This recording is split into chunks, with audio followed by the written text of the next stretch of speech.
Promo akhir tahun daftar harga korupsi beserta hukuman penjaranya. Anda bisa lihat, kalau Anda korupsi di 300 triliun, Anda dipenjara selama 6,5 tahun. Kalau ini masih dirasa keberatan, Anda bisa ambil promo kedua, korupsi 150 triliun, Anda cuma dipenjara 3,25 tahun. Ini pun kalau Anda merasa terlalu lama, Anda bisa ngambil promo ketiga, korupsi 75 triliun, maka Anda dipenjara selama 1,625 tahun. Kalau ini pun masih dianggap terlalu berat, Anda bisa ambil promo 4 ya, korupsi di harga 37,5 triliun, maka Anda akan dipenjara selama 0,81 tahun atau 8 bulan. Ini kalau masih dirasa berat, Anda bisa ambil promo ini, nyolong uang negara 18,7 triliun, dan Anda akan dihukum selama 0,406 tahun atau selama 4 bulan. Begitu juga seterusnya. Nah, ini silakan disimak. Ini promo akhir tahun daftar harga korupsi maling beserta hukuman penjara. Mumpung ngurai, Grek. Ayo teruntuk para pejabat ya, silahkan korupsi. Ini promo akhir tahun. Terima kasih. Gue punya pertanyaan. Seandainya lu merugikan uang negara ratusan triliun, itu udah pastilah merugikan uang negara ratusan triliun. Setidak-tidaknya yang masuk ke diri lu sendiri, paling dikit 5 triliun aja adalah. Gitu ya. Anggaplah 5 triliun. Gitu. So, let's change it. Lu dapat uang 5 triliun. Oke. Dengan resiko. Di penjara 6,5 tahun. Mau gak lu ambil? 5 triliun? Ada uang 5 triliun nih. Di dalam penjara 6,5 tahun. Will you be the corruptor? Or no? Ada yang mengkorupsi uang negara 270 triliun. Mana pernyataanmu? Mana kemarahanmu? Mana pidatomu? Yang ada bahkan kau mengatakan koruptor-koruptor itu kita maafkan kalau uang mereka dikembalikan. Tiba-tiba sekarang diputuskan hukumannya di bawah tuntutan jaksa. Ada nggak pidato presiden yang mengatakan saya geram kok tiba-tiba orang sudah ya mengambil uang negara 270 triliun tapi masih dihukum dengan hukuman di bawah tuntutan jaksa? Nggak ada pidatonya. Ini maksudnya Ave Muiz ya? Saya tahu. Beri aing uang 300 triliun dan aing siap dihukum penjara 6,5 tahun dengan denda 1 miliar. Coba kene sesana ge nya. Aduh, muni asa kejam kene ka badog hayam can beungeut narjetnya pasti tewak can hukumanana. Wah, sampai dah lah tuh ah. Jika kerugian negara 300 triliun menyebabkan vonis 6,5 tahun penjara. Berdasarkan parameter ini, mari kita belajar berhitung kira-kira berapa kerugian negara yang bisa ditebus dengan 1 hari penjara. 6,5 tahun sama dengan 365 hari dikali 6,5. Hasilnya adalah 2.372,5 hari. Jadi 300 triliun menyebabkan hukuman 2.370 hari. Ini dibulatkan saja. Jadi 1 hari penjara sama dengan 300 triliun per 2.370. Tentu saja bukan seperti ini cara menghitung atau sistem hukum yang berlaku di negara kita ya. Ini cuma belajar berhitung. Dan merujuk dari hasil kalkulator, hasilnya dalam 1 hari penjara, kalau dengan parameter ini berarti kerugian negara yang tertebus adalah 126,582,278,481 120 miliar sekian. Ini adalah kerugian negara yang terbayar dengan 1 hari penjara.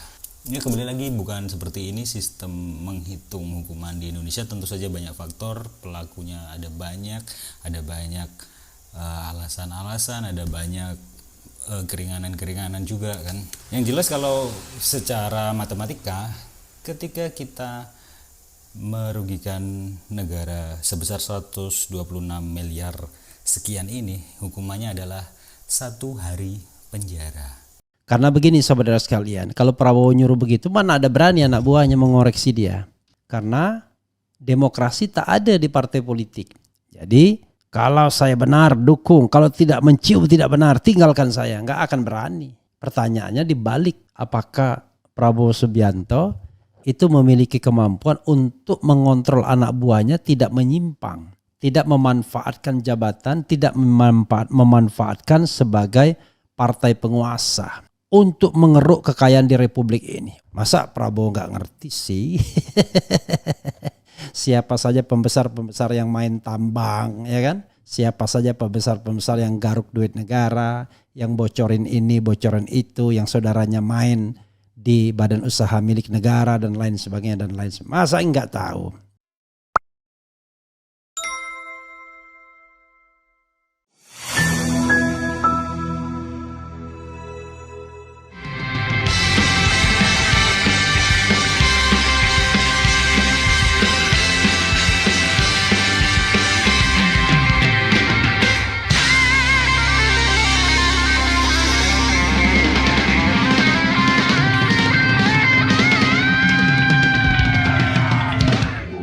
Begitu kau mencium saya berada di jalan yang tidak benar, silakan tinggalkan saya. Hidup saya, sumpah saya ingin mati di atas kebenaran. Saya ingin mati membela rakyat saya. Saya ingin mati membela orang miskin. Saya ingin mati membela kehormatan bangsa Indonesia. Saya tidak ragu-ragu. Assalamualaikum warahmatullahi wabarakatuh. Sobat RH sekalian, jumpa lagi kita di channel yang keren ini. Keren cadas. Ya sobat RH sekalian, itu tadi ya video dari Prabowo. Videonya tadi sampai habis ya. Jadi mengatakan mau mati ya untuk hal yang baik. Cuma kita bikin polling dulu, apakah Anda percaya dengan Prabowo? Nggak apa-apa ya. Kemudian A, percaya, B, tidak percaya. Ini sebagai suatu bentuk koreksi di awal ya. Karena begini saudara sekalian, kalau Prabowo nyuruh begitu, mana ada berani anak buahnya mengoreksi dia. Karena demokrasi tak ada di partai politik. Jadi kalau saya benar dukung, kalau tidak mencium tidak benar tinggalkan saya, nggak akan berani. Pertanyaannya dibalik, apakah Prabowo Subianto itu memiliki kemampuan untuk mengontrol anak buahnya tidak menyimpang, tidak memanfaatkan jabatan, tidak memanfaatkan sebagai partai penguasa untuk mengeruk kekayaan di republik ini, untuk main tambang, untuk ngemplang pajak, untuk illegal mining, untuk illegal ekspor, untuk hal-hal buruk di republik ini yang menyebabkan perekonomian terpuruk. Itu ya. Oke, karena itu kita bacakan dulu ya. Soalnya ini bukan sesuatu hal yang sifatnya pasif. Ini sesuatu yang dinamik. Kalau tidak diurus dengan baik, maka partai akan menjadi sarang korupsi. Orang-orang sekeliling Prabowo akan menjadi sumber-sumber korupsi. You can check it. Orang-orang di sekitar Jokowi, siapa yang korup, siapa yang tidak. Ya. Bahkan presidennya sendiri juga bisa dicek apakah bisa korup atau tidak. Jadi itu sobat RH sekalian yang kita harus pahami ya. Coba kita bacakan komentar sobat RH sekalian. Tapi sebelumnya saya mau membaca beritanya dulu ya. Saya kalau mendengar Prabowo Subianto ngomong sambil semangat, saya juga semangat sebagai warga negara masyarakat. Bedanya adalah kalau orang lain mungkin semangat untuk menjilat, kalau saya tetap semangat untuk mengkritik terus-menerus sampai kemudian saya salah, Prabowo yang benar. Itu yang saya harapkan. Saya salah, Prabowo yang benar. Begitu caranya ya. Nah, mudah-mudahan ini didengar. Saya salah, Prabowo yang benar. Tapi kalau cuma omon-omon doang di panggung depannya, tapi panggung belakangnya berkompromi dengan para koruptor, itu namanya sontoloyo namanya. Ya, tidak punya keberanian, tidak punya karakter. Kalau punya keberanian dan karakter, now I am the President of Republik Indonesia. Koruptor minggir.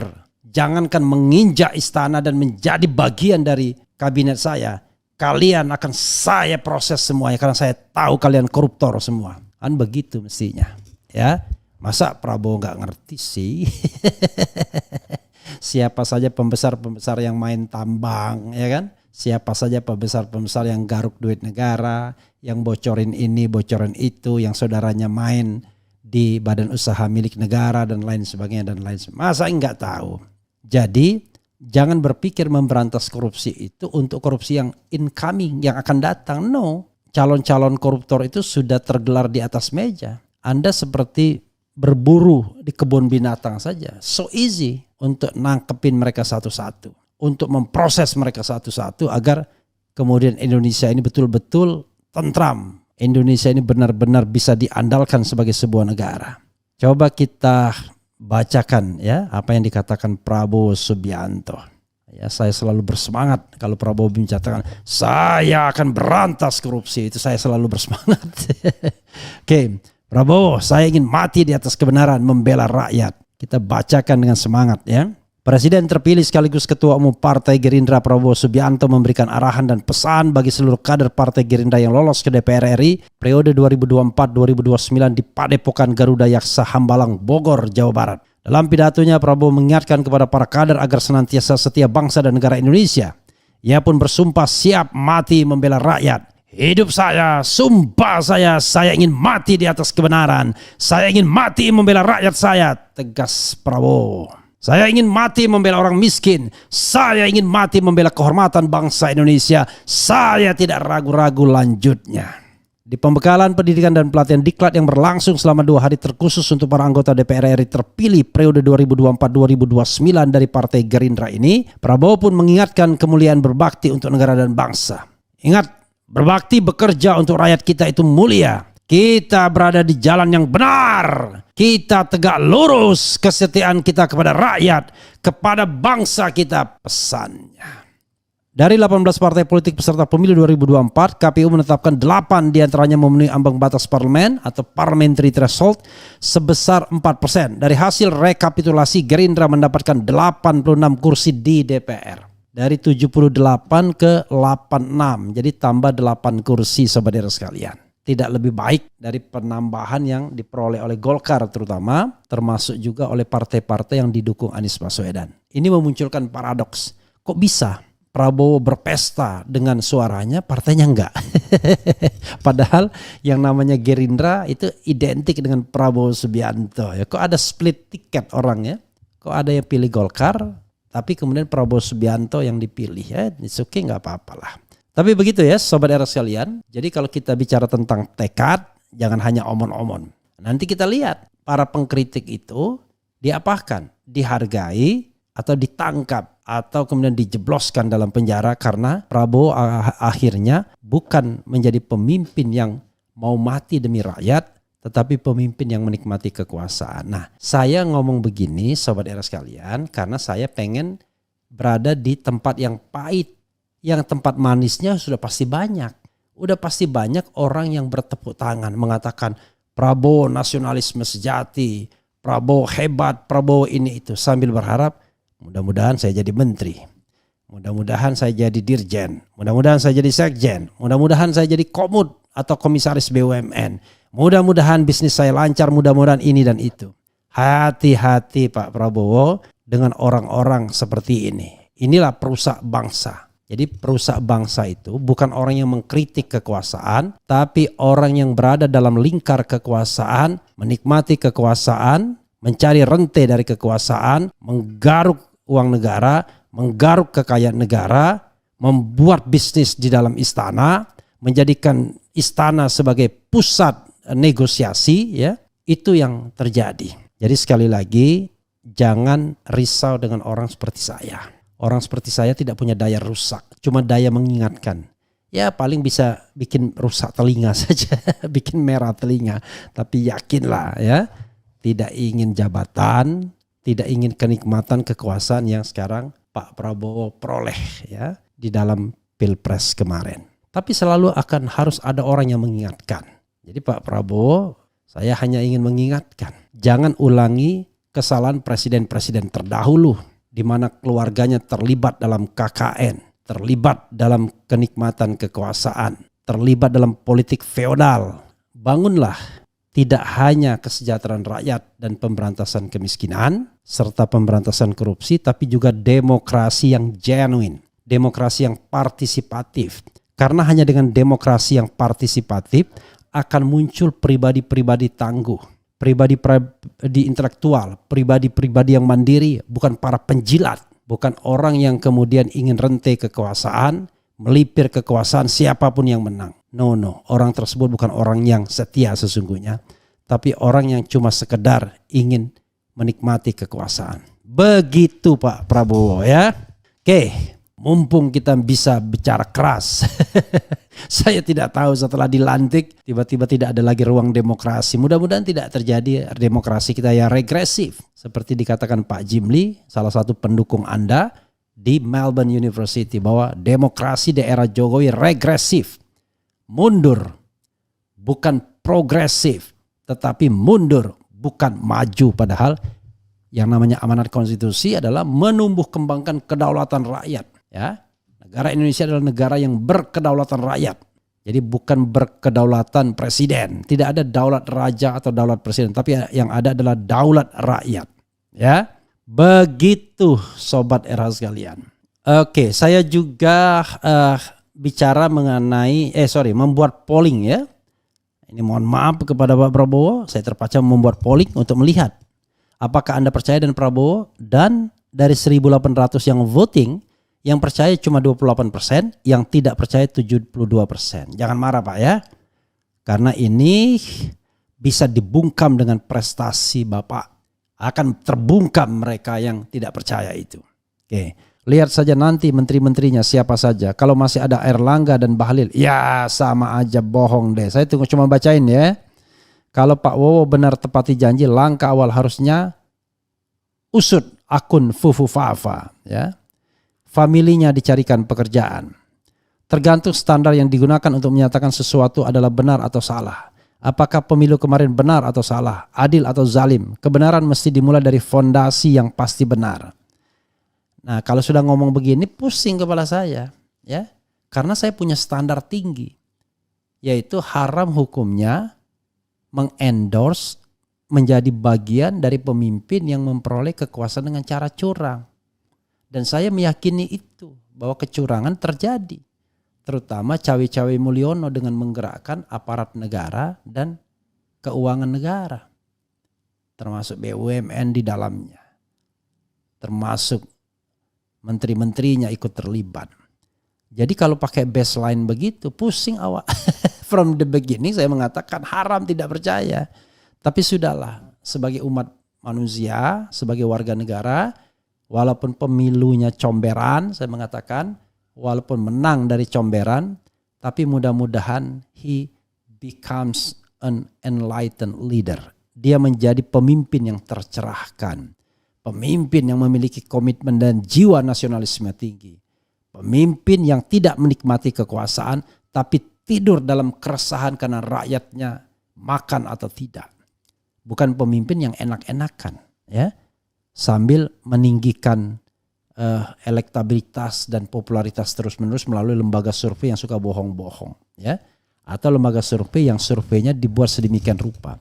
Sama seperti pernyataan bahwa 10 tahun Jokowi berhasil oleh seorang surveyor atau pollster yang saya katakan, aduh, dicek ini orang dibayar atau tidak. Kalau dibayar saya nggak percaya, ya.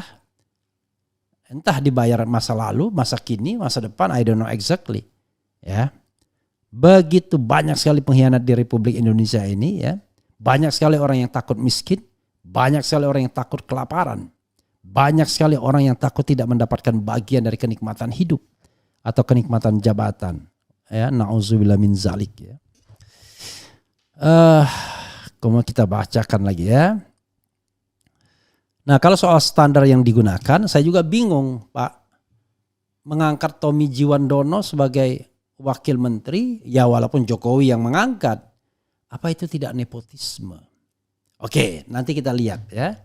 Siapa dapat apa? Tommy Jiwandono dapat apa? Hasim Joyokusumo dapat apa? Kemudian keluarga kerabat-kerabat lainnya dapat apa? Dari situ kita bisa menilai. Ya. Karena begini, sobat era sekalian ya. Ya, kalau kita bicara mengenai hal-hal seperti ini, mudahnya begini ya, mudahnya adalah kalau kerabat, keponakan, anak, istri, whoever yang dekat dengan presiden dijadikan pejabat publik, maka dia akan powerful. Sistem tidak akan berjalan karena orang takut. Jangankan dengan anak pejabat yang menjabat, dengan anak pejabat yang tidak menjabat aja orang lebih takut. Jadi kita harus berpikir tentang good governance dan clean government ya. Wassalamualaikum warahmatullahi wabarakatuh. Keren, cadas, cia.